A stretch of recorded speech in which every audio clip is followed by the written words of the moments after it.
Welcome to the show. My name is Faida Salima, and today on Manifesto Focus, we are here at the Ministry of Land, Housing and Urban Development. On the side, I do have the Assistant Commissioner in charge of Physical Planning at the Ministry. How are you doing, sir? We are doing well. What is your name? Kaganzi Emmanuel Bita. As the Assistant Commissioner in charge of Physical Planning, how far would you say progress has been made in your department? Oh, we are progressing on very well. For example, we've delivered on our pledge to develop a national physical development plan. That one we are good to go, and soon we shall be presenting it all stakeholders at national and regional level for their consensus, and they know the course and the development of this country as far as organizing space and physical planning is concerned within our country. Thank you so much. And on the side, I do have the urban officer with me. How are you doing, sir? I'm good. How are you? I'm good. How would you say, how far is the progress that has been made with the pledges in the manifesto? Wekituuse pledge yaffe y'okutegekera ensi yaffe in terms of kugiplaningira n'okuteekateeka ebibuga n'ensi yonna nkwegamba eggwanga lyaffe lyonna kyetwalaganisa tulinga abakimaze kubanga kati tulina draft plan ate tugenda giteeka mu bantu then balabe ki kye basalamu kubanga nga commissioner wagambye we have almost delivered. You're almost there. Kati bw'okyogera ku bibuga omanyi tulina Kampala wano naye ebibuga biri bingi, tulina Mbarara, tulina Kabale, kwegamba mu concentratinze on Kampala oba n'ebiri ebyo byonna ebiriyo? N'ebibuga byonna ebiri mu ggwanga Kampala yokka kubanga tulina programs ne projects eziyamba ebibuga ebirala kati ng'ebibuga 14 omuli Kabale, Mbarara, Soroti n'ebirala kati bw'otuuka mu mutindo gwe tubitaddeko buli omu abeeyagaliramu.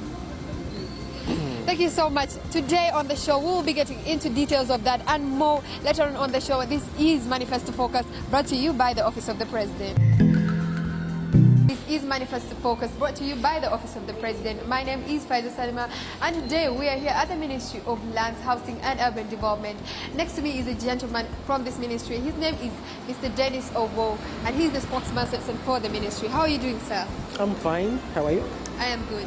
Now, the general person out there, the everyday Ugandan out there, doesn't know the role of this ministry. What would you say are the major roles of the Ministry of Lands, Housing and Urban Development? The roles of the Ministry of Land, Housing and Urban Development are mainly three. With regards to land, the ministry manages and administers all land in Uganda. Yes. We are the ones who are mandated to give all standards and guidelines regarding registration of land. Yes. With regards to housing, it is our mandate to put in place policies and laws, regulations that govern the housing sector.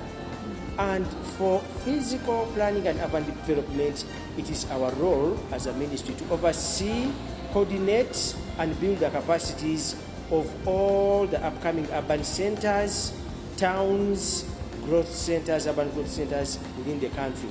So we do have a very broad mandate which is interlinked, and together we are supposed to deliver as a ministry on issues to do with infrastructure development because it requires land, Yes. planning because we have to do this in a planned way, and urban development to make sure that whatever we do is able to transform this country, probably by 2020. Now, sir, if you could explain each of these procedures to us. In land registration, there are over 82 procedures, but these procedures you see are the most common that are done on a daily basis by clients.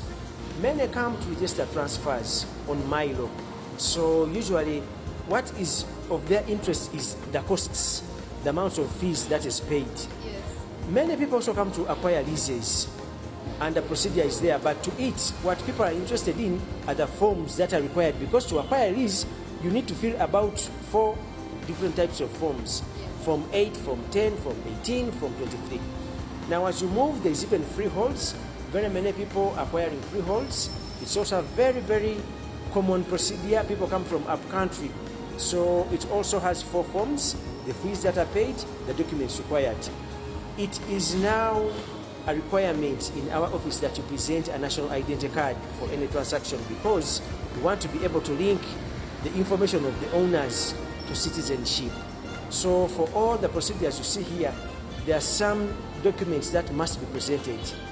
National identity card, and of course the relevant forms. Once this is done for each procedure, we register them in the shortest possible time. A transfer for minor takes 3 days, and a leasehold will take not more than 10 days. So all in all, because of introduction of the digital system, the land information system, we have moved away from transactions in the manual system, which used to take 3 years, to now digital system, where we are able to deliver back the documents of our customers within 3 days. And that's a very big achievement on our side. Thank you so much. Now later on in the show, we'll be getting into details of more and that about the major roles of this ministry. For now, it is Manifesto Focus, brought to you by the Office of the President.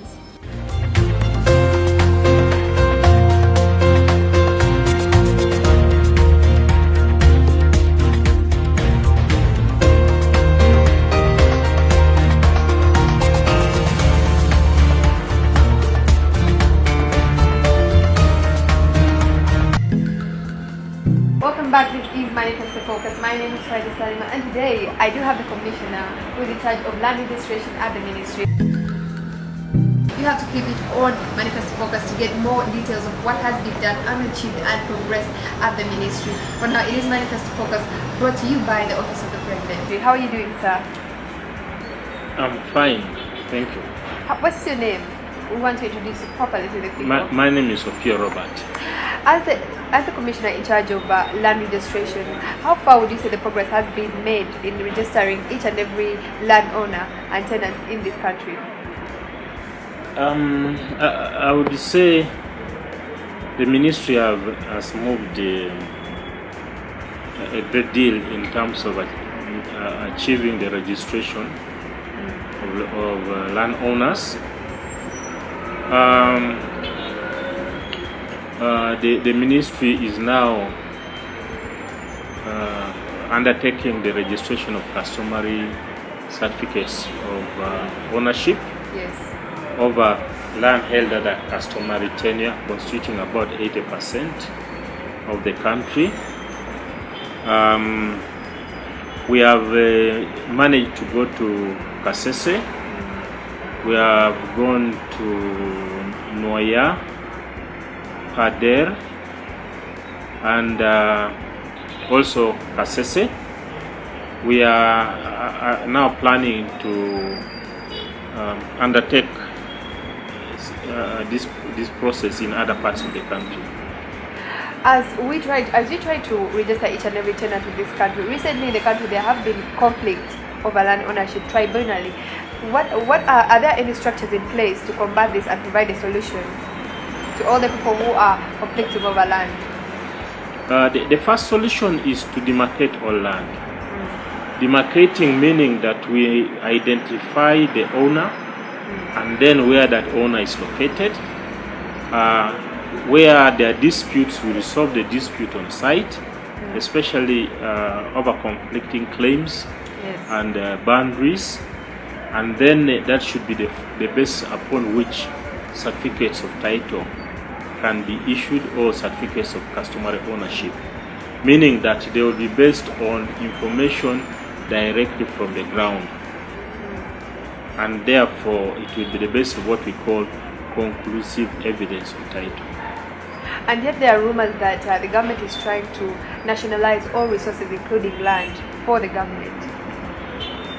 Those rumors are by and large misplaced. The government is undertaking many projects. One is to recognize ownership of the land. And so far, wherever we have gone, that problem, that fear has been dispelled. Everyone who has been where we have undertaken the project of issuing certificates, either of customary ownership or freehold, no one has been displaced. or no one's land has been grabbed by government as would be feared. Then the other one is that the government, like the entire population of Uganda, require roads. They require roads to access their plots, where they are going to, whenever they produce on the land, those products must enter the market. The producers must access the market. And accessing the market means that they must have access to roads and good roads. Roads which can quickly allow produce to reach the market.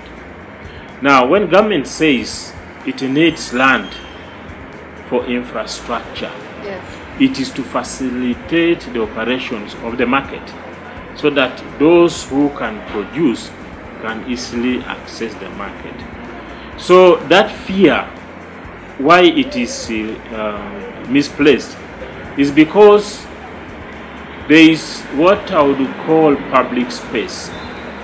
Government is trying to create public space so as to make people move freely on the highways, through air, on the waters, so that they can do business, they can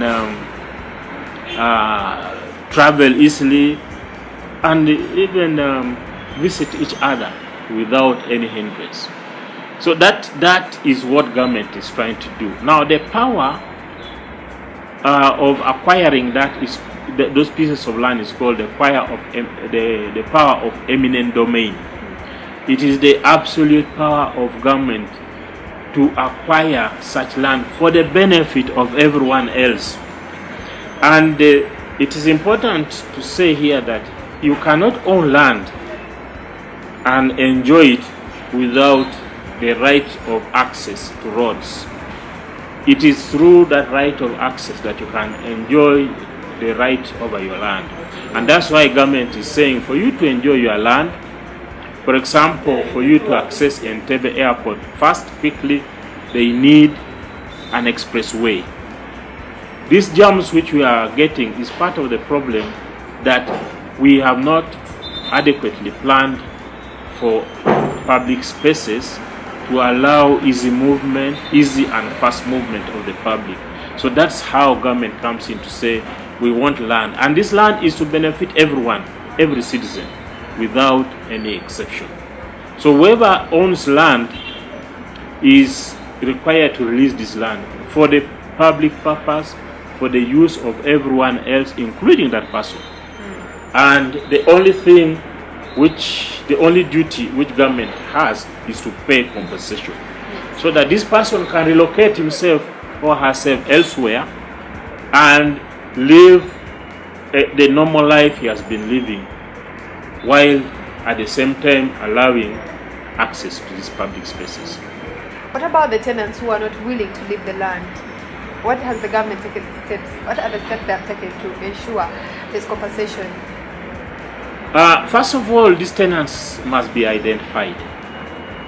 And it's also important to identify by description where these lands are, who the owners are, and then also to sensitize the tenants, as I've said, that it is for their own good that we need to get these public spaces. Now, the government also, or rather the president himself, implemented and pledged in the manifesto that he would implement and put a much better information system, or rather a land registration system. How far has the progress been made in ensuring and making sure that that pledge is fulfilled? So far, the ministry has established a land information system, whereby virtually all the titles in the country have been digitized. So far, about 600,000 certificates of titles have been digitized into the land information system. We are now working on the process of quality control to ensure that the data in the system is as reliable as possible. And where there are any contradictions, any omissions, we are sorting it out to ensure that the public can rely on this data to transact in their land. Now, the president also pledged that he would provide a law whereby they would be able to enforce the rights of each and every landowner and tenant. Has there any progress been made in making sure that the laws and rights of tenants are secured and there are no disputes in the process? As we go ahead, what would you say you have faced as the biggest challenges in the land registration system? The biggest challenge, of course, is that a big percentage of the land is not registered. It is placed at about 80%. Yes. Then, because much of it is not registered, ownership is not known. And then, of course, as population increases, there is increasing competition over Land. the same piece of land, Yes. which now foments land disputes. And the other one is where land is increasingly required for investments, where the information about ownership is not available because land is not registered. Then there is a tendency for either disputes to arise or for investments into land to be blocked, because in most cases disputes emerge whenever an investor tries to acquire land, or even the fear that because the ownership is not known, those who are in occupation and use of the land become defensive, so they cannot easily be approached in order to grant access to land for investment. How far are the rights of tenants when an investor tries to acquire the land they are settled on? The constitution vests land in the citizens of Uganda, and those citizens include tenants. Yes. So where there is a tenant, the owner of the land is required to respect the interests of the tenant in land. And we have what we call, what the law calls occupants and bona fide occupants, bona fide and lawful occupants. They are called tenants by occupants. Yes. They are said to have registrable interests. The landlords are not supposed to simply evict them. Yes. They are protected by law. Of course, we have other tenants under informal arrangements who may not necessarily qualify to be in the two categories. Those also are required, protected in the sense that the owner should, as much as possible, take into consideration their interests whenever he or she wants to deal in the land. Yes. Thank you so much for being part of the show. This is Manifesto Focus. My name is Faisal Salima. Do not forget that this show is brought to you by the Office of the President. We'll be right back.